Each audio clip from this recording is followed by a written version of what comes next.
Hello friend, I am doctor Harshad Rawal MD homeopaths और मेरी channel में आपका स्वागत है। मित्रों, आज का विषय है पॉल्यूशन के बारे में। मित्रों, पॉल्यूशन का शब्द हम सालों से जानते थे, पर अभी छिला 5-7 साल से लोगों में अवेयरनेस आ गई है और डॉक्टर ने भी कबूला है कि पॉल्यूशन से बहुत सारे डिजीज़ हो जाते हैं और फैटल भी हो जाते हैं।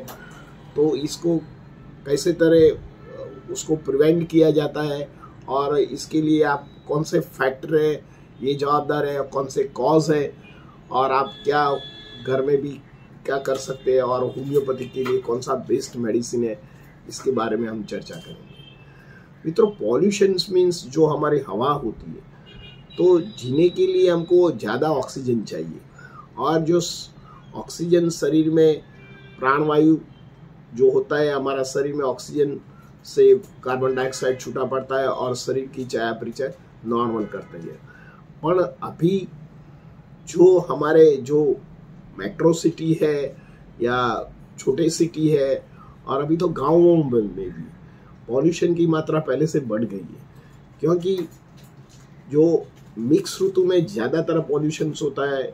जब ठंडी की मौसम चलती है तो अप्रैल अगस्त तक ठंडा प्रदेश होता है, जहाँ दिल्ली होता है, अभी अहमदाबाद में भी पॉल्यूशन बढ़ जाता है, पूना है, बॉम्बे है, बेंगलोर है, कोलकाता है। ऐसे बड़े सिटी में एक तो पॉपुलेशन जो व्हीकल पॉपुलेशन ज़्यादा है और हवा भी पतली हो जाती है, तो धूल उड़ता है और धूल में क्या होता है कि आयरन होता है, कैडमियम होता है, मैंगनीज होता है, कॉपर्स होता है, तो ये और पॉइजनस गैस होता है, ये हवा में मिक्स हो जाता है। तो अब जब इनहेल करते हैं तो ये शरीर के लिए एक हेल्थ हैजार्ड है। तो इसके कौन सा कॉज है और कौन सा हमारा ऑर्गन को ये अफेक्टेड करता है। तो ये जो पॉल्यूटेड हवा है, सबसे पहले हमारा जो रेस्पिरेटरी प्रणाली है, प्राण शक्ति, जिसको रेस्पिरेटरी ट्रैक्ट बोलते हैं, तो इसका इसमें अफेक्ट करता है।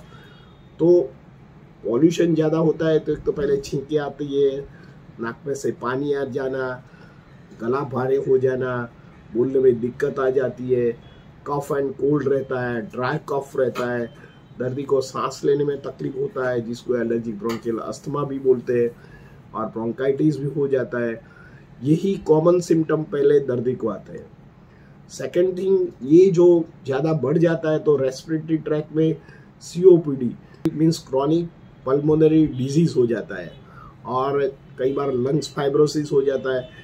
इसमें दर्दी बिल्कुल सांस नहीं ले सकता है, तो बाहर से उसको सांस लेना पड़ता है और इसके जरिए उनकी सस्टेनेबल रहता है, पर उसको ऑक्सीजन का मशीन थ्रू ही सांस लेना पड़ता है। कई बार दर्दी को एलर्जी ब्रोंकियल अस्थमा हो जाता है, सांस बढ़ता है। कई बार दर्दी को रात को सांस बढ़ जाती है, कई बार दिन में हो जाती है और दर्दी को पम्प स्टीरोड युक्त दवाओं एंटीबायोटिक लेना पड़ता है और दर्दी हैरान परेशान हो जाता है। फोर्थ थिंग, इसके जरिए लंग्स कैंसर भी होने का संभावना रहती है। तो लॉन्ग टर्म आप पॉल्यूटेड हवा में रहते हैं तो ऐसे डिजीज में आपको सफर होना पड़ता है। कई बार एक cardiovascular disease means sudden heart attack आ जाना, हाई ब्लड प्रेशर हो जाना और कंजेनाइटल हार्ट डिजीज हो जाना, ये सब कुछ भी एक पॉल्यूशन का डिपेंडेबल है, क्योंकि पॉल्यूशन की वजह से जो हवा में ऑक्सीजन की कैरिंग कैपेसिटी कम हो जाती है और जो हमारे प्राण शक्ति थ्रू हम ऑक्सीजन लेते हैं, इसमें ऑक्सीजन कम होता है, पॉइजनस गैस ज़्यादा होते हैं, तो धीरे धीरे हमारा खून में भी ऑक्सीजन की मात्रा कम होती है। इसके जरिए हमको जुदा जुदा डिजीज़ होने की संभावना रहती है। कई बार हमारा ये सेंट्रल नर्वस सिस्टम को भी ब्रेक डाउन करता है और ज्ञान तंतु के सारे डिजीज जैसे ब्रेन स्ट्रोक है, पैरालिसिस है, मोटर नर्व के डिजीज होते हैं, ये भी पॉल्यूशन की वजह से होने का संभावना रहता है।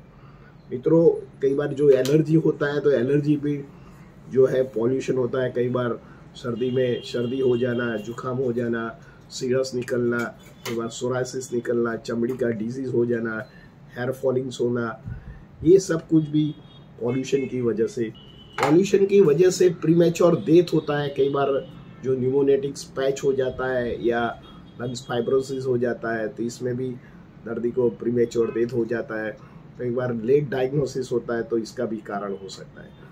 कई बार नींद नहीं आ जाना और रात को भी सारी रात जागते रहते हैं, ये भी हवा में प्रॉपर ऑक्सीजन नहीं होता है और इसके जरिए भी उसको प्रॉब्लम होने की संभावना रहती है। कई बार इरिटेटिंग माइंड, डिप्रेशन, एंजाइटी, ये भी आप ज़्यादातर फ्रेश एयर में रहते हैं तो ये नहीं होता है, बट जब आप पॉल्यूटेड एरिया में रहते हैं तो आपको ये इरिटेटिंग माइंड और डिप्रेशन, एंजाइटी होने का संभावना रहता है।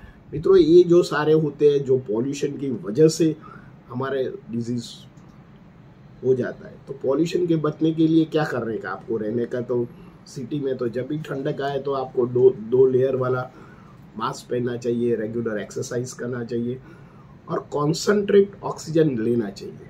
चलो हवा में तो ऑक्सीजन कम है, पर देखो कोई भी वेजिटेबल देखो, ग्रीन वेजिटेबल होता है, इसमें कॉन्सनट्रेट ऑक्सीजन होता ही है। पानी में कॉन्सनट्रेट ऑक्सीजन होता है H2O2 मीन्स O2 की मात्रा अंदर है। सूप है, गाजर है, बीट है, जो वेजिटेबल्स है और फ्रूट्स है, ईश्वर ने उसको कॉन्सनट्रेट ऑक्सीजन दिया है। थोड़ा एक्सरसाइज करो, लंग्स को एक्सपांड करो, स्ट्रेच करो, योगा करो, मेडिटेशन करो। इसके जरिए भी खून में ऑक्सीजन की मात्रा लेवल कुदरत खुद फिल्टर करके ऑक्सीजन ग्रहण करने की क्षमता रखती है। और बने त्यार सुधी पॉल्यूटेड हवा में से हफ्ते में एक बार अहमदाबाद छोड़ के बहुत लॉन्ग ड्राइव पर जाइए, जहाँ भी व्हीकल कम हो वहीं बैठिए, या आप मेडिटेशन कीजिए, पुष्कर पानी पीजिए, और या मास्क पहनिए, और आप कोई गार्डन में चले जाइए जहाँ प्लांट ज़्यादा हो, क्योंकि प्लांट हमारा एक वातावरण का भी ये फेफड़े है, हवा को शुद्ध करते हैं। हमारा अहमदाबाद में भी ऑक्सीजन पार्क कहीं 2-3 जगह खुला है, वहीं आप जा सकते हैं। ये सब कुछ आप एनहेंस करते हैं तो आपका हेल्थ भी एनहेंस हो सकता है और पॉल्यूशन से बच सकते हैं। नाक में भी आप कोकोनट ऑयल और या कैस्टर ऑयल डाल सकते हैं। इसी जरिए जो पॉल्यूशन की पॉइजनस हवा है, इसको जो इसके साथ डस्ट प्रॉपर गच जाती है तो ये चौंट जाता है और ऑक्सीजन अंदर जाता है। तो इसी जरिए भी आप बच सकते हैं। मास्क पहन सकते हैं। कई बार आप घर में भी, अभी तो जैसे एयर कंडीशनर रखते हैं, ऐसे पॉल्यूशन एयर फिल्टर करने के लिए मशीन भी आ जाते हैं, तो आप अफोर्ड हो तो वो भी कर सकते हैं। कई ऐसे प्लांट भी है, आप वो इसमें मेरा पिक्चर में देख सकते हैं, ये गार्डनिंग प्लांट है, वो सस्ता हो सकता है, 100-200 रुपये में गमले मिल सकते हैं। तो आपके घर में आजू बाजू या आपके बेडरूम में आप रख सकते हैं, तो इससे जरिए भी जनरेट ऑक्सीजन होता है और शरीर के लिए सस्टेनेबल रहता है। मित्रों, इसमें होम्योपैथिक में आप आर्सेनिक आल्फ है, नेट्रम सल्फ है, नेट्रम ब्यूल है, ब्लांटा ओरिएंटालिस है, स्टिक्टा पल्मोनेटा है, ये सब बहुत सारी दवाइयाँ होती है जो शरीर में पॉइजनस युक्त जो हवा जाती है और इसकी साइड इफेक्ट्स के रोग उत्पन्न होता है, तो उसको नलिफाइड करता है, एंटीडोट करता है और शरीर में ऑक्सीजन लेवल बढ़ाता है। तो आप साथ में होम्योपैथिक दवा भी ले सकते हैं, तो आप ये पॉल्यूशन से बच सकते हैं और आप लंबी उम्र तक अच्छे रह सकते हैं। मित्रों, मेरा वीडियो आपको कैसा लगा? अच्छा लगता है तो लाइक कर दीजिए, शेयर कर दीजिए। धन्यवाद। Thank you very much.